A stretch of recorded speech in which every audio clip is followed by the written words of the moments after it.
It was a Friday afternoon. My parents were driving my brother and me to our grandfather's house.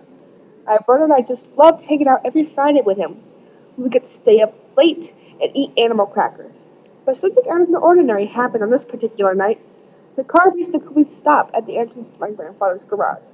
My brother and I went running to the front door, our arms filled to the brim with toys to entertain us. Clutched in my arms was a big pink pig, and in my brother's was a long green shark. I merrily skipped up the red brick stairs to knock on the front door. The loud thump and scratching of the screen door being pulled open indicated to me that my grandfather acknowledged the knocking on his door. He greeted us and welcomed us into his home with his usual scratchy, deep voice, giving us each a hug and letting us pass by into his house. We ran with excitement through his kitchen and into his living room. We loved watching TV at his house because he had the biggest TV we had ever seen, besides a movie theater screen.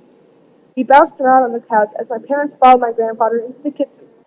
I don't know what they were talking about, but it sounded boring. I had listened to them talk before, and usually it was about stuff I didn't understand. Sometimes about cars that weren't working and medicine.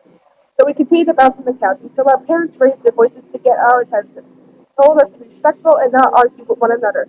If we misbehaved, we would be punished for said behavior.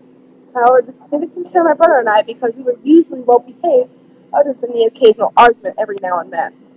My parents then left to go out for dinner and see a movie. For an hour or two, my grandfather and I watched some cartoons, and my brother played with the toy shark.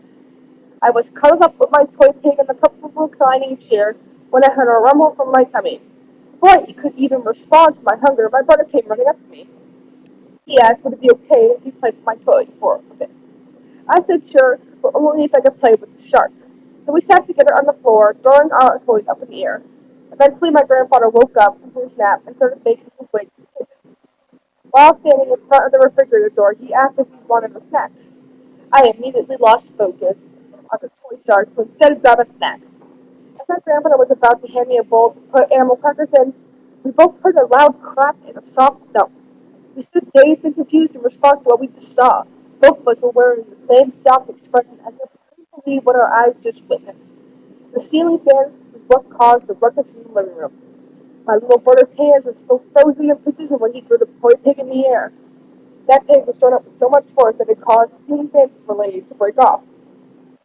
Because of the fan's momentum, it caused that blade to not only break off, but flew across the room. It flew across the room, hitting the purple chair at a surprisingly fast speed. The scarier part was that it hit the rocking chair at such a great force that the chair rocked back in response. After the initial shock, we all settled down. My grandfather looked at the now severed blade and glanced over his shoulder to give a look of irritation towards my brother. The anger on his face left almost as quickly as it came. He sighed and picked up the broken fan blade, putting it on the kitchen table. He turned around and said with a smile, "At least no one got hurt." On his way back to sitting in his chair, he told my brother not to worry about it. Accidents happen. The rest of the night went as usual. My grandfather may not have been upset. My dad was initially furious at my brother. After a short amount of time, my dad's anger towards the accident subsided, and we left for the car.